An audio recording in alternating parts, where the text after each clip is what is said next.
대적들과 싸워서 승리하게 하시고, 그때마다 이스라엘은 하나님을 찬송했습니다. 하나님, 하나님이 눈에 보이지 않고 말씀이 귀에 들리지 않고 하나님이 멀리 계신 것만 같은 그런 상황에서 하나님이 행하신 그와 같은 일들을 기억한다는 것입니다. 오늘 여러분들 어렵고 힘들고 캄캄한 밤과 같은 우리의 현실 속에서 하나님이 오늘까지 지금까지 나에게 행하셨던 일들을 생각하고 기억하고 그것을 묵상하는 저와 여러분들 되기를 주의 이름으로 부탁을. 더 나아가서 하나님의 말씀에 초점을 맞춰야 된다는 사실이에요. 하나님께서 과거에 나에게 행하신 일, 나에게 베풀어 주신 은혜, 그것들을 기억하고 회상할 뿐만 아니라 하나님의 말씀을 다시 한번 붙드는 것입니다.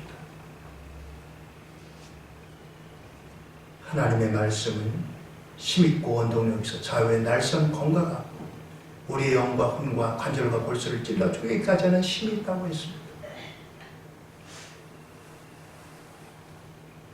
오늘 이 하나님의 말씀을 다시 한번 기억하고 말씀을 붙드는 것입니다.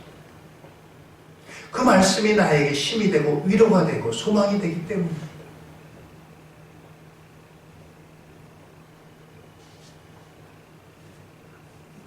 가정연구를 한 연구원이 그런 얘기를 했습니다. 건강한 가정이 어떤 가정인가 연구를 해봤더니 일생 동안 어떤 부부는 한 번도 큰 소리 나지 않고 부부싸움도 없었던 그런 부부가 있었대요. 그런데 황혼에 이르러가지고 그 부부가 헤어지는 그와 같은 충격을 발견했습니다. 아니 일생 동안 다른 사람들이 다 부러워할 만큼 그렇게 인고같이 살았는데 어떻게 저 가정이 그렇게 되었을까? 연구하다 보니까 서로 다른 사람이 만나서 사는데 왜 부딪힘이 없겠어요? 왜 다르지 않겠어요? 늘 이제 이 부부들이 서로 자기들의 감정을 숨기고 산 거예요. 아내는 아내대로, 남편은 남편대로. 불만이 있고 또 이제 마음에 안 드는 게 있어. 꾹꾹꾹 참고 그렇게 살았습니다. 그러다가 노년이 돼가지고 이것이 폭발한 거예요. 내가 이제 자녀들도 다 장가가고 싶다고. 내가 더 이상 이제는 더 이렇게 받고 살고 싶지 않다. 그래서 요새 적지 않게 황혼이혼이 일어나고 있다는 거예요. 그러면서 건강한 가정, 건강한 부부는 오히려 그것도 매일 하고 그러면 또 그것도 정말 문제 있고 안 되겠지만 적당한 부부싸움이 있는 가정이 오히려 건강할 수 있다는 거예요. 역설적으로. 그때마다 풀어내고 그때마다 문제를 해결하면 나중에까지 이것이 곪고 곪아가지고 큰 병이 되고 터지는 이런 사태가 생기지 않는다는 거예요. 신앙생활도 마찬가지예요. 전제될 것은 먼저 하나님 앞에 어렵고 힘들고 괴로운 문제 앞에 내가 그것을 가지고 하나님 앞에 내려놓고 하나님 앞에 기도하는 겁니다. 누구만큼이요? 다윗만큼. 얼만큼이요? 밤으로 낮으로 기도하는 겁니다. 다윗은 그렇게 기도했던 사람이에요. 그냥 한번 나와가지고 하나님 내 형편 아시죠? 나 힘든 거 아시죠? 나 어려운 거 아시죠? 이게 아니라 하나님 앞에 정말 이 문제를 놓고 끈질기게 기도했던 사람이에요. 그런데도 도대체 응답이 없는 것 같고 음성이 없고 하나님이 멀리 계신 것 같고 하나님이 도대체 나를 안 돕는 것 같으니까 이렇게 하나님 앞에 내놓는 거예요. 하나님 어찌해서 나를 안 도와주십니까? 하나님 혹시 내 신음소리가 안 들리십니까?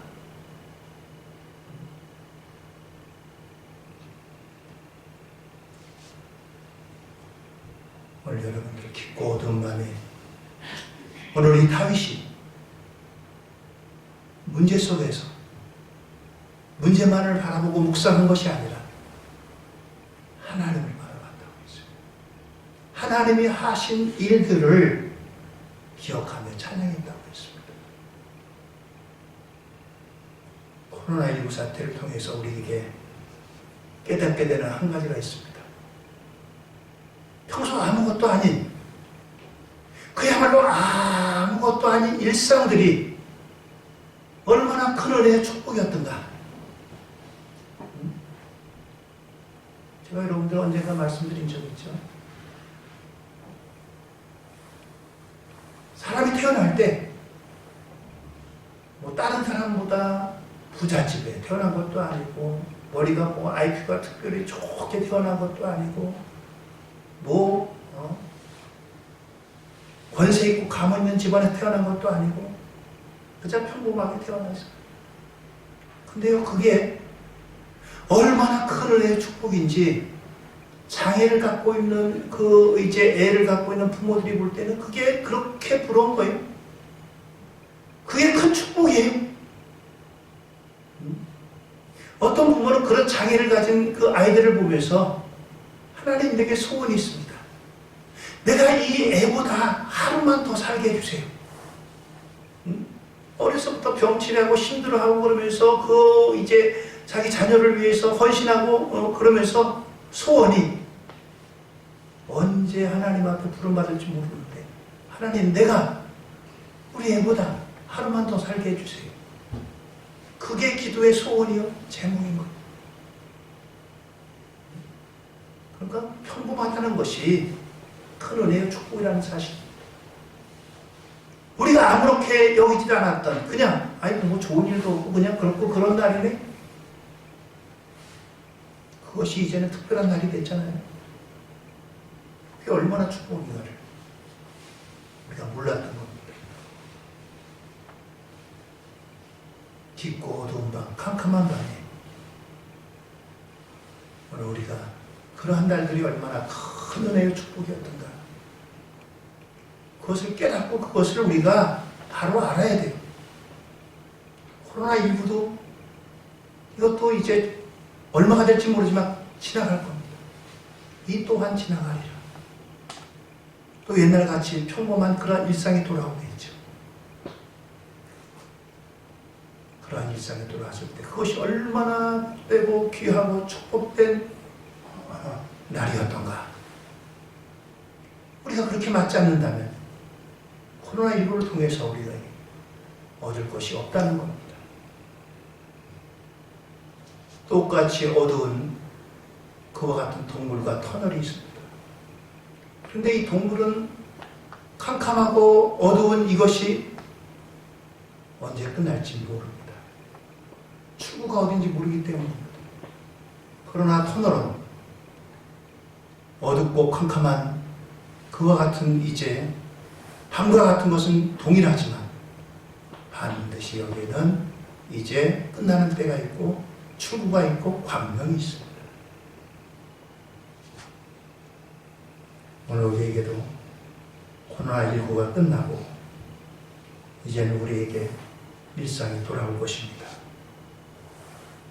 그러나 지금은 어둡고 캄캄한 밤입니다. 어둡고 캄캄한 밤에 여러분들 무엇을 하시겠어요? 왜 내 인생에 이런 어두운 밤이 왔을까? 내 인생에 왜 이런 캄캄한 밤이 찾아왔노? 탄식하고 이곳에 머물러 있는 것이 아니고 이것을 하나님을 찾고 하나님을 만나고 하나님 앞에 더 가까이 나가시는, 그리고 우리 일상이 얼마나 귀한 것인지를 깨닫게 되는 그러한 기회가 되기를 예수님의 이름으로 축원을 드립니다. 오늘 우리에게 진정 하나님의 임재가 필요한 그와 같은 때입니다. 우리 함께 찬양하기 원합니다. 두 번째 찬양, 두 번째 거 틀어주세요. 반주가 힘들기 때문에 여러분 영상으로 같이 여기 나오는 가사 보면서 찬양합시다.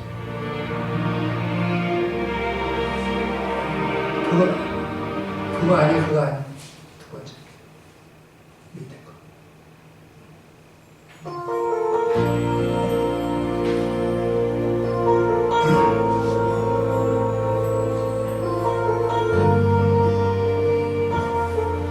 더 크게. 하늘의 문을 여소서, 이곳을 주목하소서. 주를 향한 노래가 꺼지지 않으니 하늘을 열고 보소서. 이곳에 임재하소서. 주님을 기다립니다. 기도의 향기가 하늘에 닿으니 주여 임재하여 주소서. 이곳에 오셔서 이곳에 앉으소서. 이곳에서 드리는 예배를 받으소서. 주님의